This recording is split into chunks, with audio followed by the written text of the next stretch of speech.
Boa noite a todos, sejam todos muito bem-vindos à nossa Casa Espírita. Para dar início, então, eu vou ler uma mensagem do livro José Carlos de Luca, Minutos com Chico Xavier. Como título, um conselho. Se me fosse permitido lhes dar um conselho, eu lhe diria: não julguemos quem quer que seja. Chico Xavier. De todos os conselhos que Chico Xavier poderia nos dar, do alto de sua indiscutível elevação espiritual, ele escolheu a recomendação de nos abstermos de julgar os semelhantes. Se Chico optou por essa recomendação, podemos deduzir que temos frequentemente esquecido do ensinamento de Jesus de não olharmos para o cisto que está no olho do nosso irmão. A questão não se resume a mero ensinamento moral. O ato de julgar traz implicações concretas em nossa vida, pois, de acordo com Jesus, seremos julgados na mesma medida em que julgarmos nossos semelhantes. É uma lei espiritual a que poucos dão importância.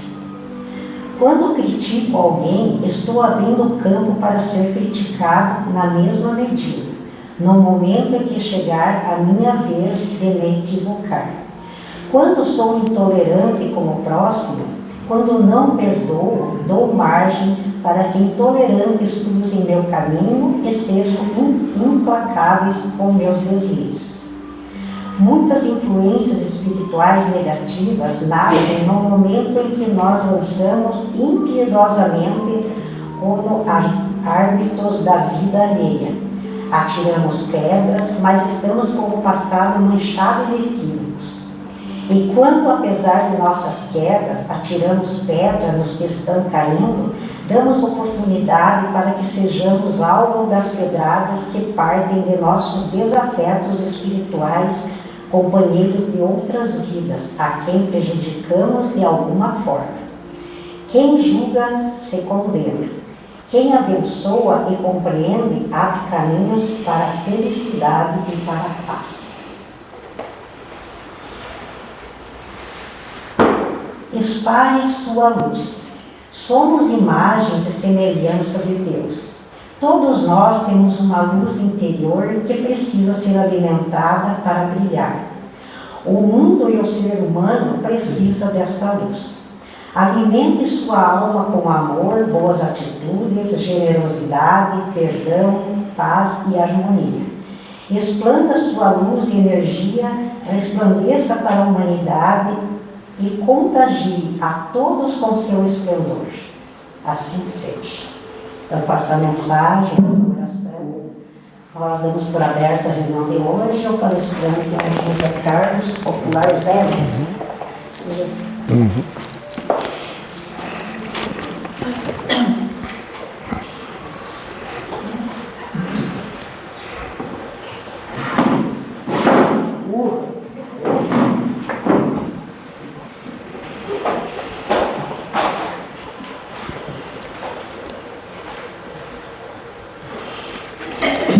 Boa noite a todos.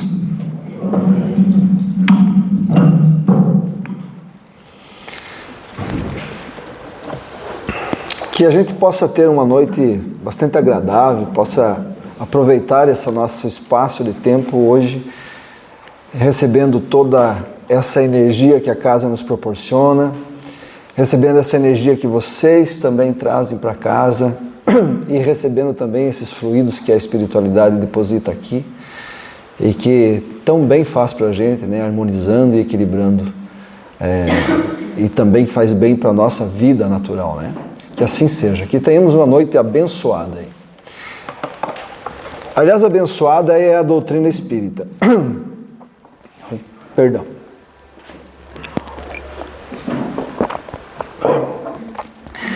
A doutrina espírita é uma doutrina abençoada.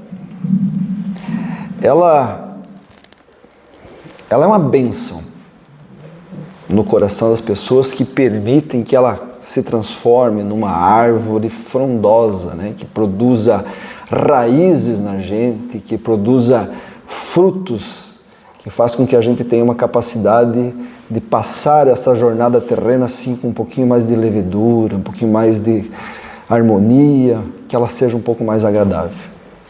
Abençoada a doutrina espírita. Eu vou falar para vocês hoje um pouquinho, eu dei o nome, né, moral estranha, e é um ponto de vista, porque a moral estranha que Kardec se refere é um ponto de vista, né?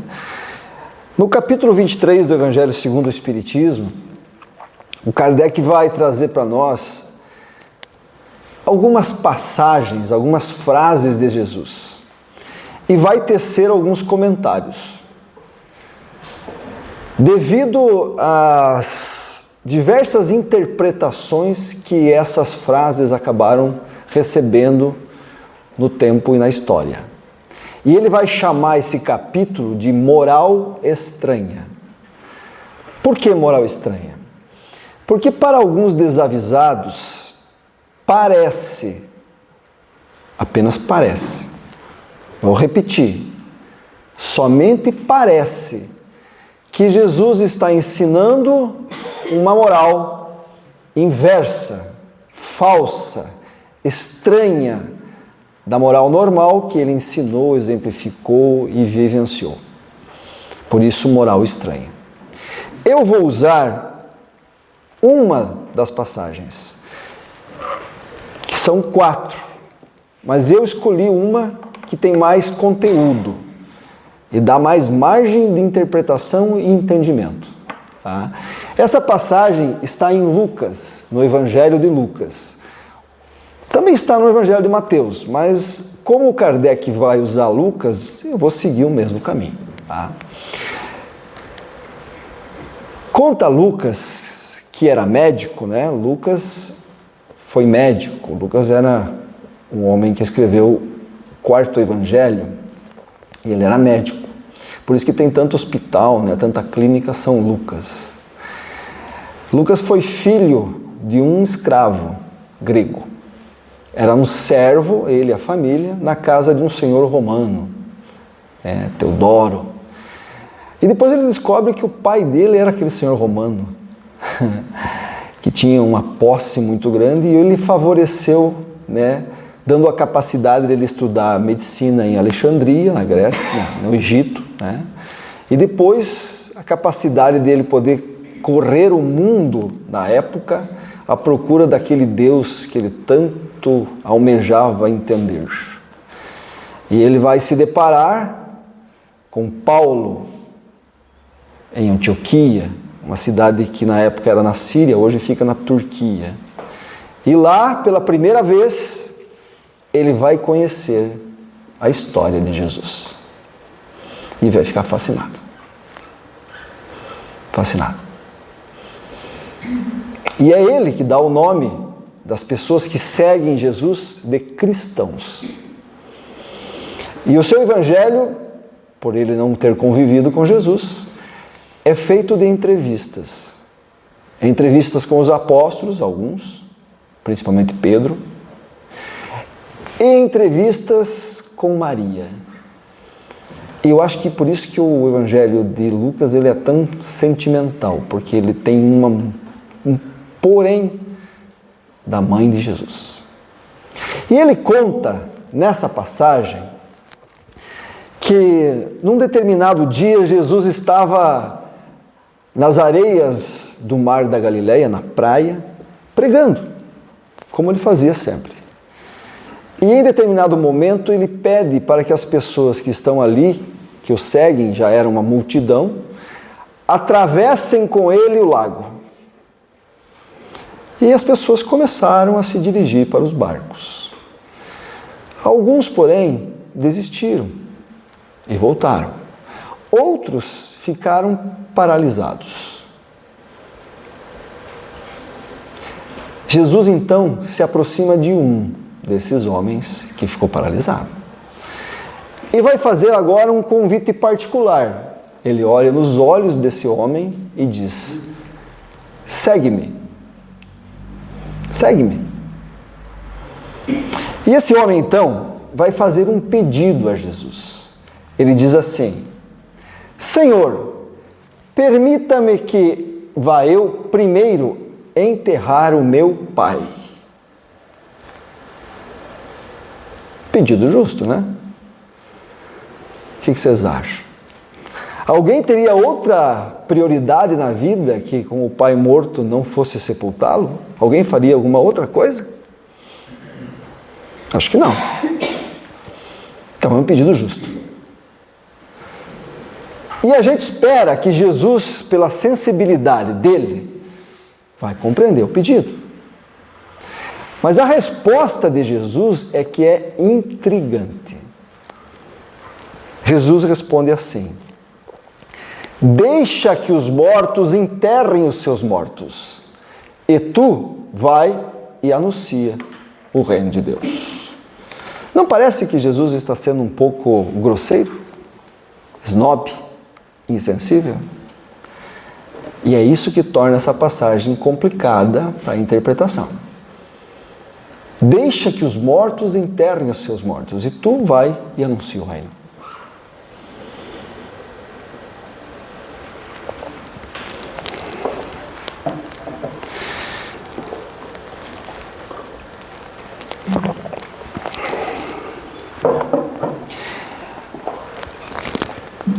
Antes da gente entrar na passagem, é preciso esclarecer alguns pontos, basicamente 2. Primeiro deles, não sejamos inocentes, gente.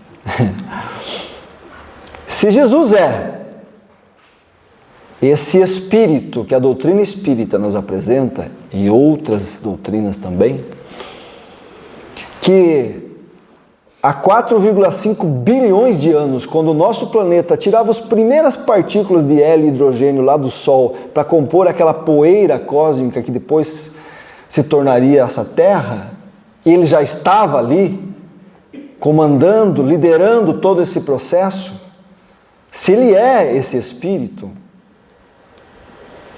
e se quando ele vem para a Terra encarnado, a preparação para essa encarnação e para essa missão humanitária durou milhares de anos, com um planejamento estratégico extraordinário, porque todo mundo sabia que vinha 1.000, 2.000 anos antes, os povos já falavam da vinda desse ser, desse Messias. Se houve toda essa preparação, é muito provável e muito lógico a gente entender que Jesus conhecia esse homem. Porque ele não se aproximaria, não perderia tempo com qualquer um, se não fosse importante aquela mensagem.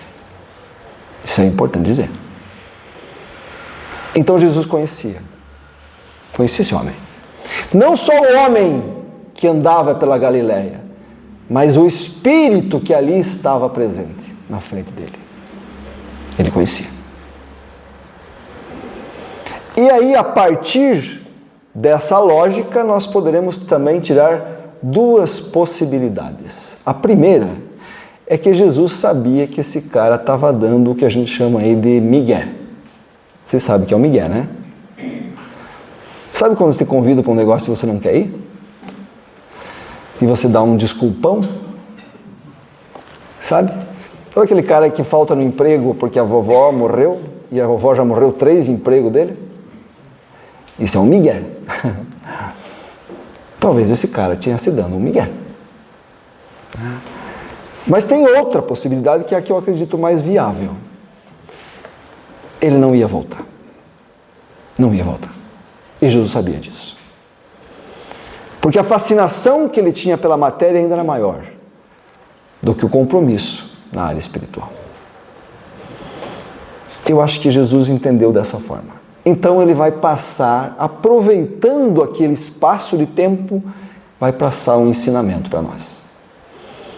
Então o que nesse momento realmente importa não é a passagem, mas o ensinamento. É nisso que nós vamos se focar. Tá? O que Jesus está querendo dizer com esse ensinamento? Deixai que que os mortos enterrem os seus mortos.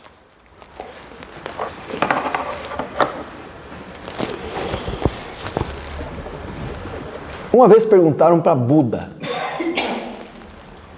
Buda, você é Deus? E Buda disse, claro que não, imagine, Deus. Então você é um anjo? Não, também não sou um anjo. Mas por que então que você é tão nobre, tão puro e tão sábio?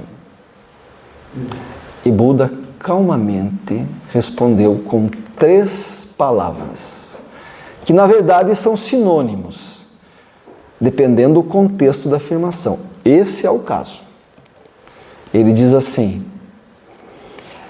porque eu estou acordado, desperto e desapegado. Acordado, desperto e desapegado. É isso que Jesus está perguntando para esse homem e pergunta para todos nós. Qual o nosso estágio de desapego?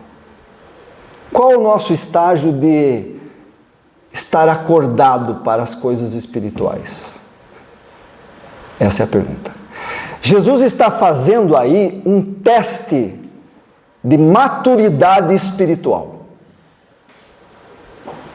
Ele quer saber, você está pronto ou não?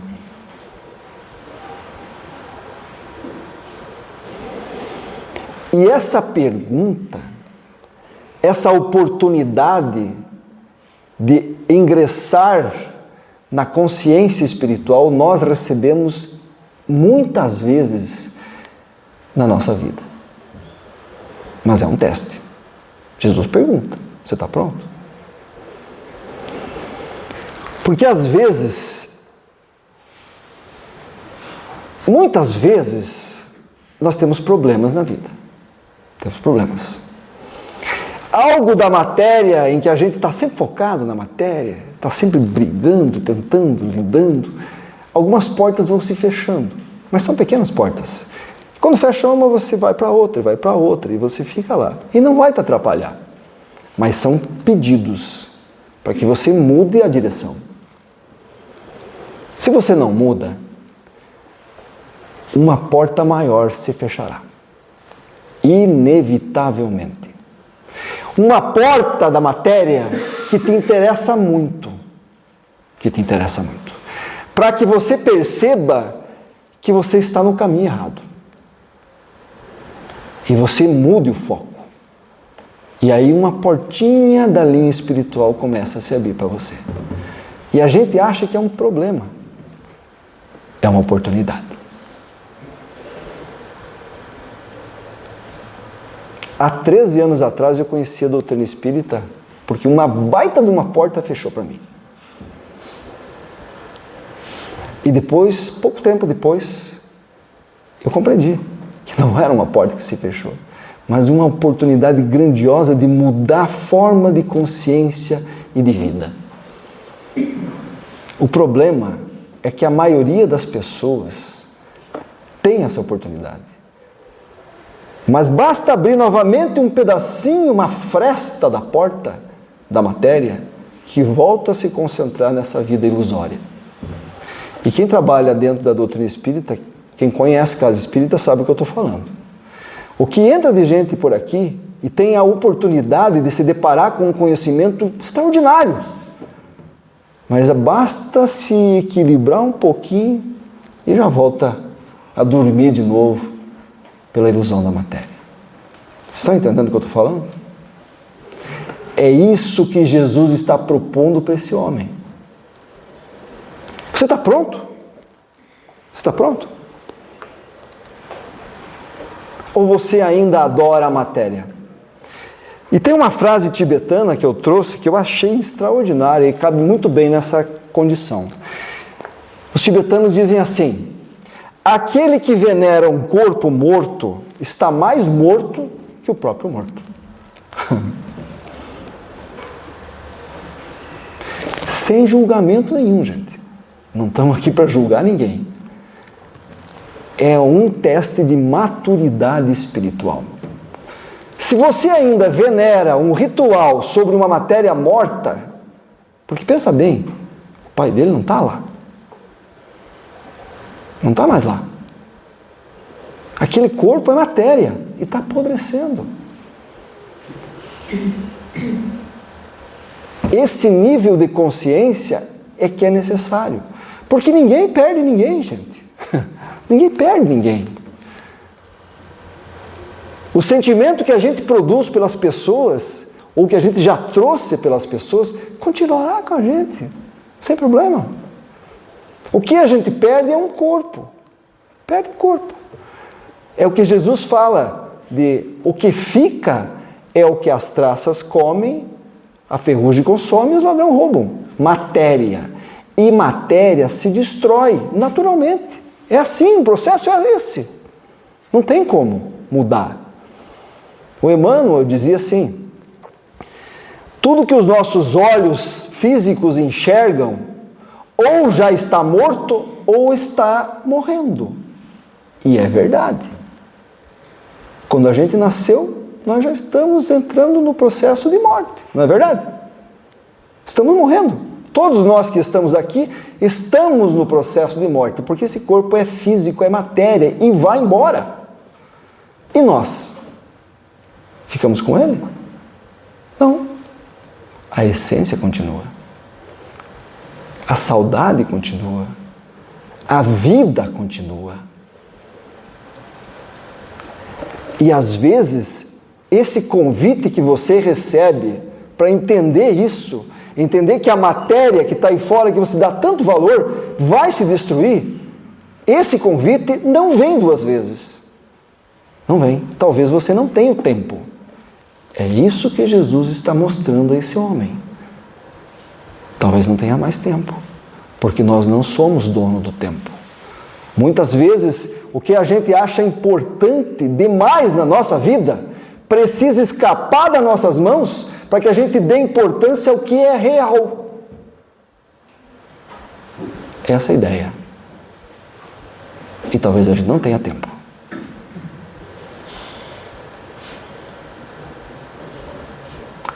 Eu tinha um amigo, eu falo tinha porque ele não está mais presente entre nós, tá? Mas eu sei que ele está bem mais vivo que eu, com certeza. Que ele adorava a filha, mas ele adorava a filha dele. E ele começou a adorar o genro quando a filha começou a namorar um rapaz. Ele se encantou com aquele menino e a partir daí ele elevou esse amor à dupla, aos dois. E um dos maiores sonhos da vida dele era levar essa moça a esse rapaz no altar da igreja, entregá-la. Isso era o maior sonho dele. E foi assim durante alguns anos. E ele guardou um dinheiro para fazer o casamento, gastou, fez uma cerimônia linda. 2 meses antes do casamento, ele foi embora.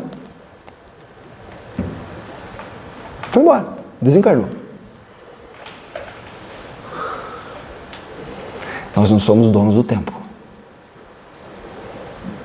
Os ponteiros do tempo não nos pertencem.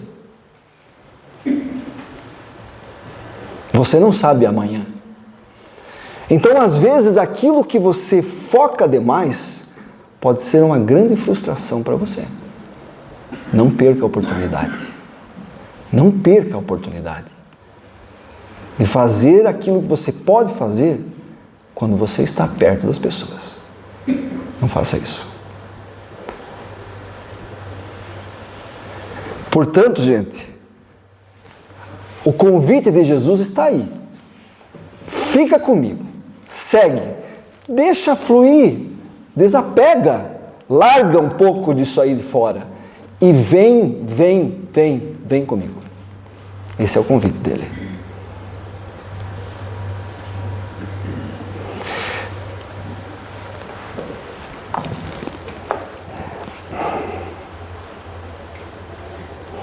Porque às vezes a gente precisa abandonar algumas coisas, né? E assim, você estar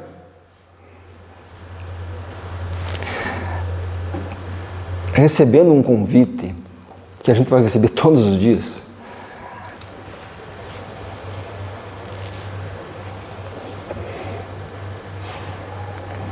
para fazer parte de uma consciência espiritual e aceitá-la, é difícil. É difícil. Mas pensem bem, evoluindo aqui todo mundo está. Ninguém vem aqui para ir para trás. Mas evoluir com os olhos abertos não é para qualquer um. Não é para qualquer um. E vocês têm essa oportunidade de estar aqui. Essa é a ideia. E agora eu pergunto para vocês, vocês acham isso uma moral estranha? Vocês acham moral estranha? Você acha que Jesus está falando alguma coisa ao contrário do que ele tinha pregado? Depois que eu expliquei um pouco sobre isso? Vocês acham? Não. Não é uma moral estranha. É uma moral espírita. Porque o Espiritismo nos dá os instrumentos para entender isso. E a moral espírita é uma moral cristã. Não é assim? Cristã. E a moral cristã, ela não é a moral de um povo, de uma nação ou de um grupo religioso. A moral cristã, a moral que o Cristo nos trouxe, ela é uma moral cósmica.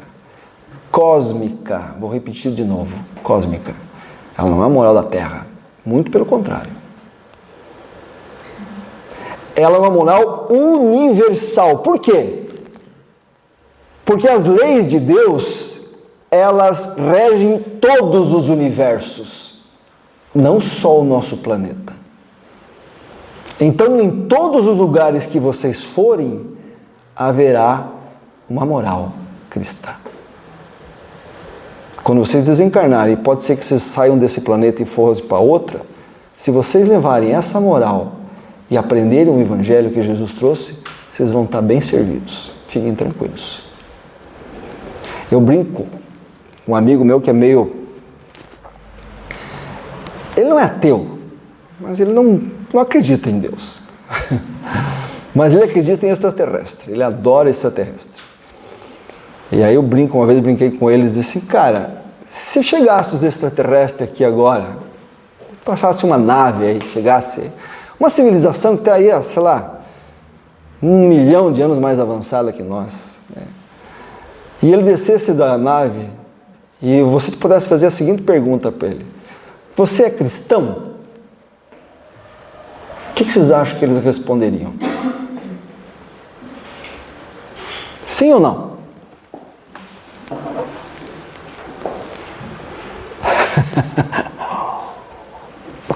Pergunta difícil, né?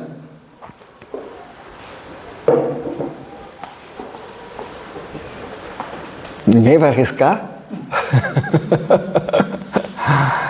Sim! É óbvio! Talvez ele diga assim, não conhecemos a palavra, mas explica para mim o que é. Ah, é isso. Ah, não. Certamente. Quanto mais evoluído nós somos, mais nós seguimos essa moral. Faz parte.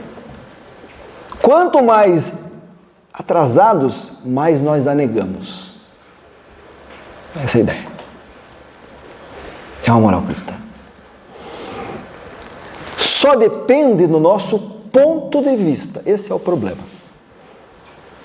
É o nosso ponto de vista que atrapalha.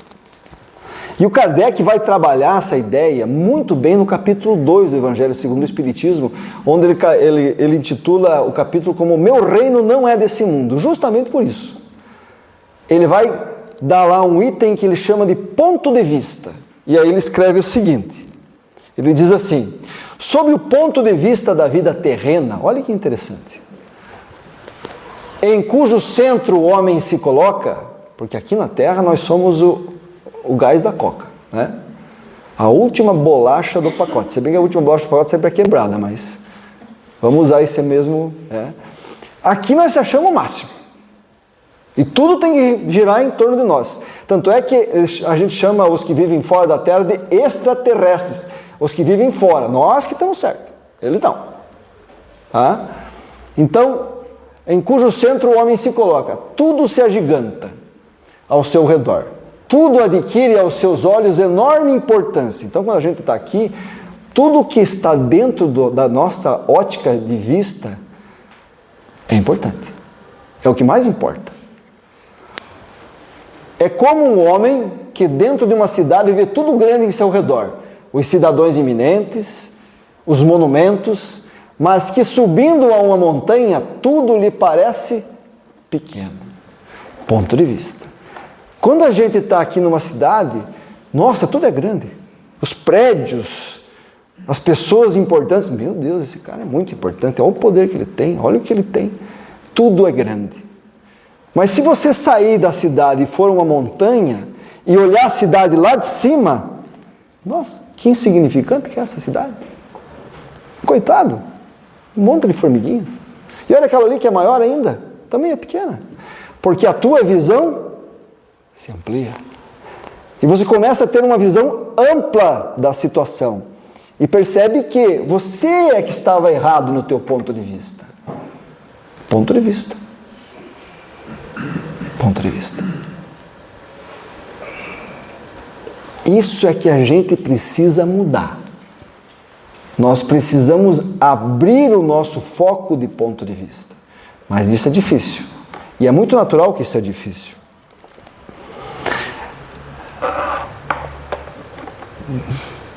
Assim, eu que estou aqui de pé, na frente de todo mundo, eu tenho uma visão desse evento, estão entendendo? Eu vejo esse evento completo. Então eu vejo aqueles que estão dormindo, e eu já vi alguns.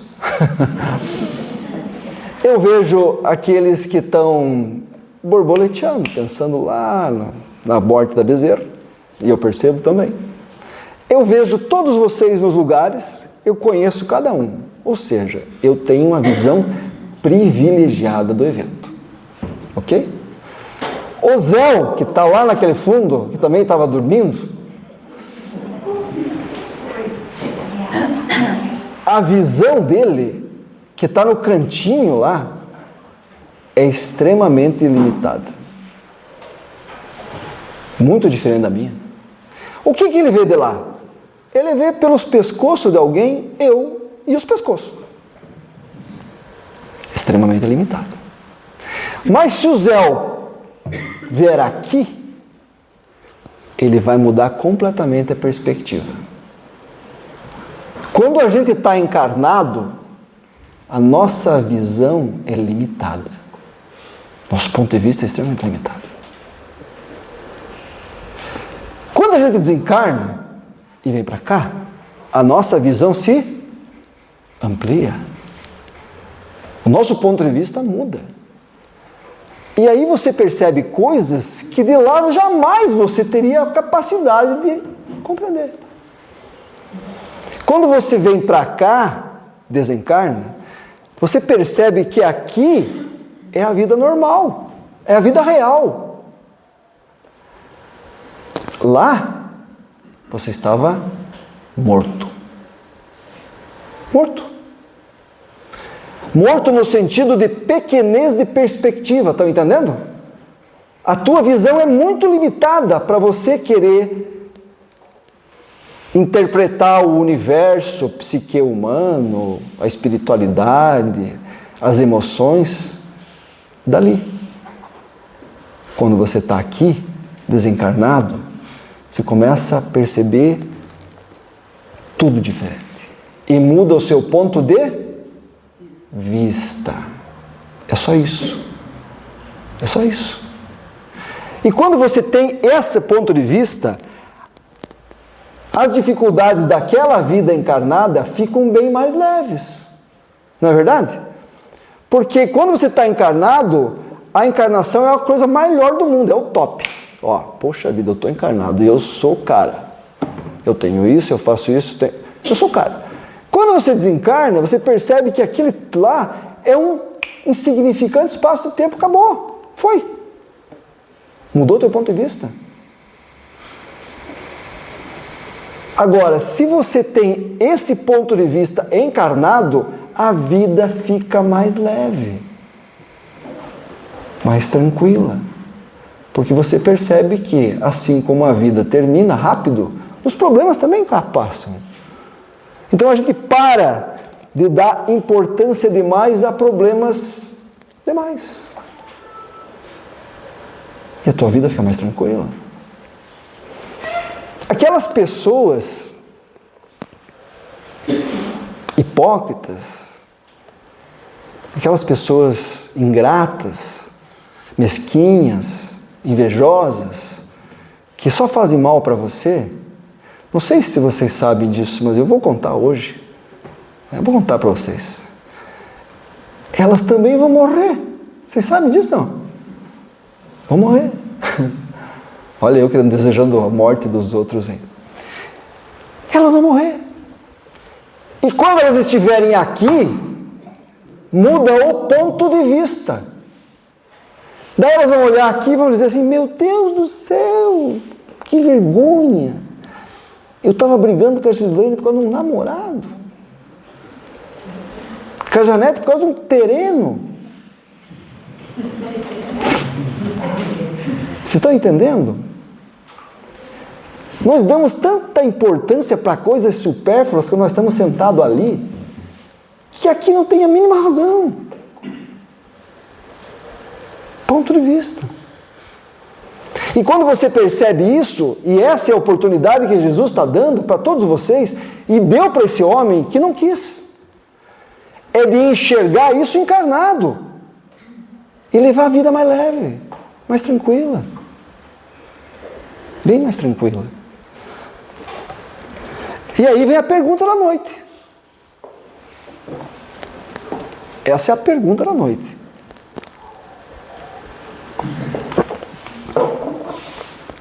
Você se define através da sua existência ou você se define através da sua vida?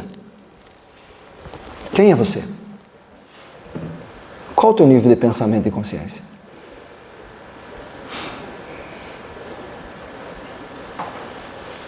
Porque assim, gente, essa nossa vida aqui na Terra, ela não é uma jornada, não é uma estrada florida. Muito pelo contrário. Ela é uma estrada tortuosa. Cheia de curva, mal sinalizada, buraco lombada, íngreme. Tem dia que é difícil chegar lá em cima. E se você tem essa visão limitada de que só isso importa, você desiste. Você não vê o objetivo? Qual a finalidade de ficar sofrendo? Você desiste. Isso é perigoso.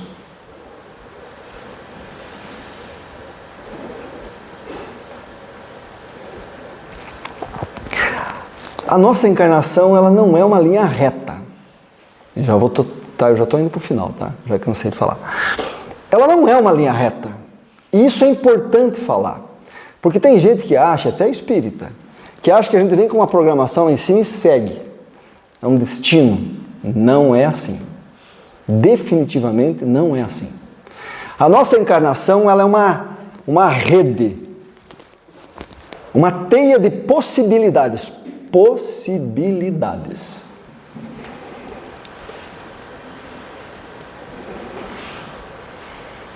Então assim, vamos dizer que eu e a Raquel, vou pegar para Cristo, Raquel, a gente se programou para vir para a Terra e casar. Na próxima. Essa acho que não vai dar mais. Essa acho que não vai dar mais. E estava tudo certo. Tá? Então a gente fez uma programação lá em cima.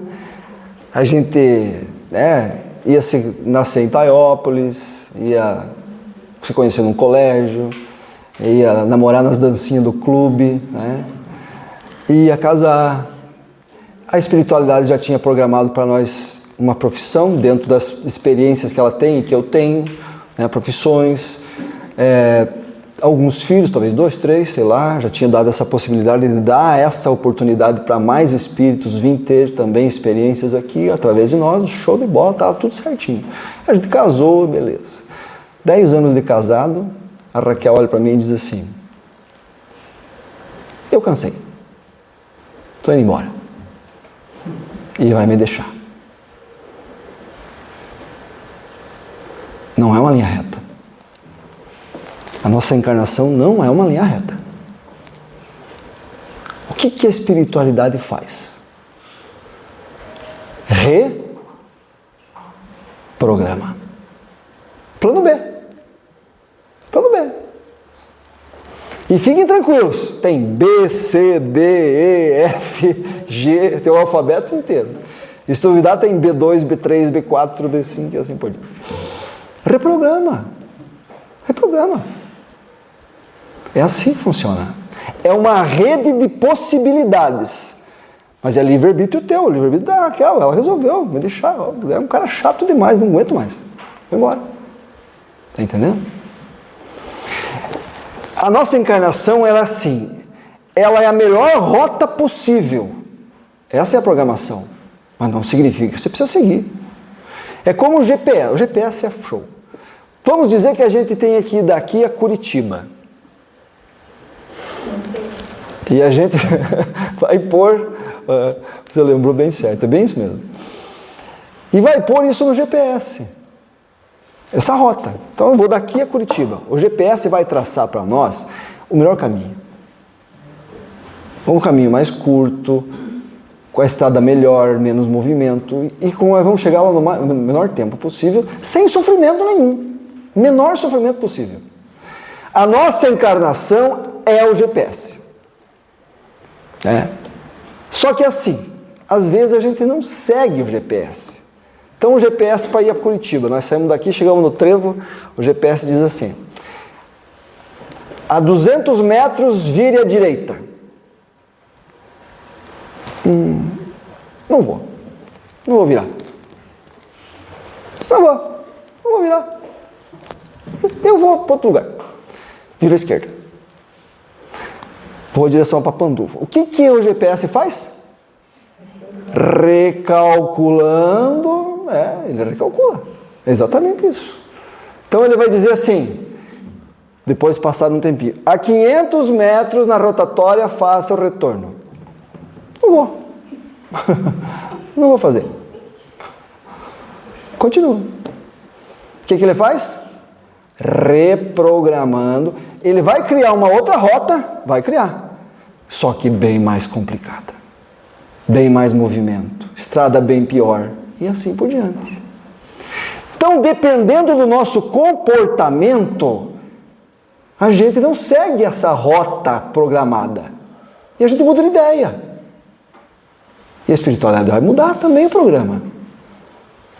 Devido às vezes às nossas fascinações da matéria, ganância, ânsia de poder, luxúria, que são coisas nossas da matéria inferior, a gente não segue o GPS. E a nossa vida fica bem mais difícil. Bem mais difícil. O problema é que hoje em dia o pessoal não está seguindo muito o GPS, né? Vocês já perceberam isso? Então as nossas programações, às vezes, elas escorrem. A espiritual tem que se ajeitar para poder acertar uma questão maior. Quantas pessoas a gente escuta, né, que tem aí, às vezes brigou com a mulher durante a noite, acorda de manhã atrasado, não toma café, sai correndo, pega o carro, encontra na esquina um cara igual a ele que está preocupado e bate. Os dois saem do carro,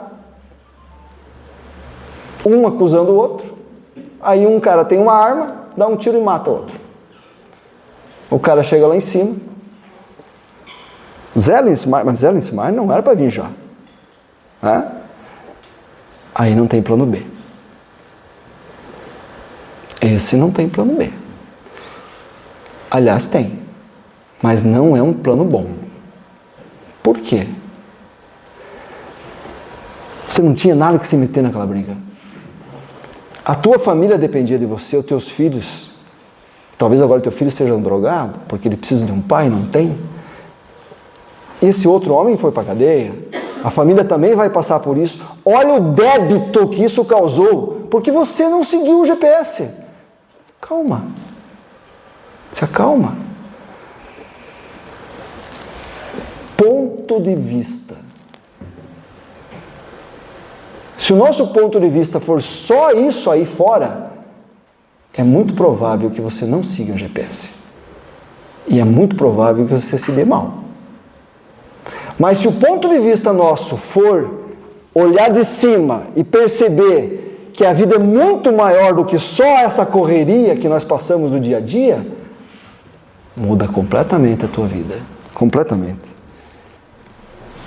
E essa é a ideia. Porque nós não somos daqui. E não ficaremos aqui. E o Kardec faz essa pergunta no Livro dos Espíritos, na 85, ele pergunta: qual dos dois mundos, o espírita ou o mundo corpóreo, é o principal na ordem das coisas? Qual? Qual que você tem que dar importância? Esse ou o mundo espiritual? A resposta é o mundo espírita. Ele pré-existe e sobrevive a tudo. Ou seja, antes de haver vida aqui, já existia o plano espiritual. Já existia vida. E se nós acabar com esse plano aqui, se um dia agora, Israel e o Irã às vezes ficarem um pouquinho mais nervosos, e entrar a China e coisa e tal, e nós acabar com a vida física aqui, lá continuaremos vivos.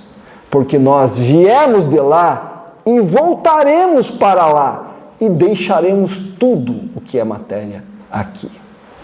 Por isso, gente, vai com calma. Vai com calma. Desacelera. Deixa fluir um pouquinho e aceita o convite de Jesus. Vem para cá. Conheça um pouco mais. Liberte-se. Acorde. Ressuscite dos mortos. Você está aqui apenas para uma rápida visita. Não se apresse. Calma. Não se preocupe tanto. Tudo passa. Não se esqueça de sentir o cheiro das flores no caminho. Você tem um objetivo aqui. É perceber as flores que a espiritualidade põe no teu caminho. Aproveita. Porque você está aqui, mas você precisa acordar, despertar, reviver. Porque assim, gente, você pode até estar encarnado.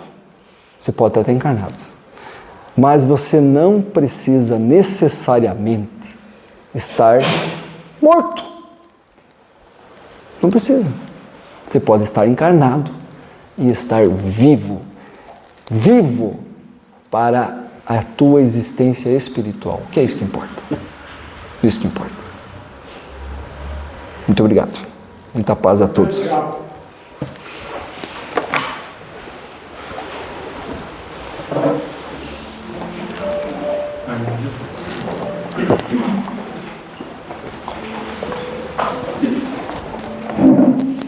Nós agradecemos ao José Caio por essa belíssima palestra e aula, bastante ensinamento.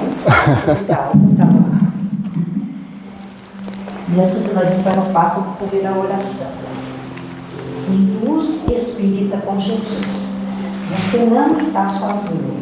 Há seres tão queridos perto de você, que embora os seus olhos não possam ver, eles te protegem, te orientam e te amparam esta noite. Que o seu guia espiritual te leve para um lugar de paz e que amanhã você desperte com ânimo renovado. Que assim seja.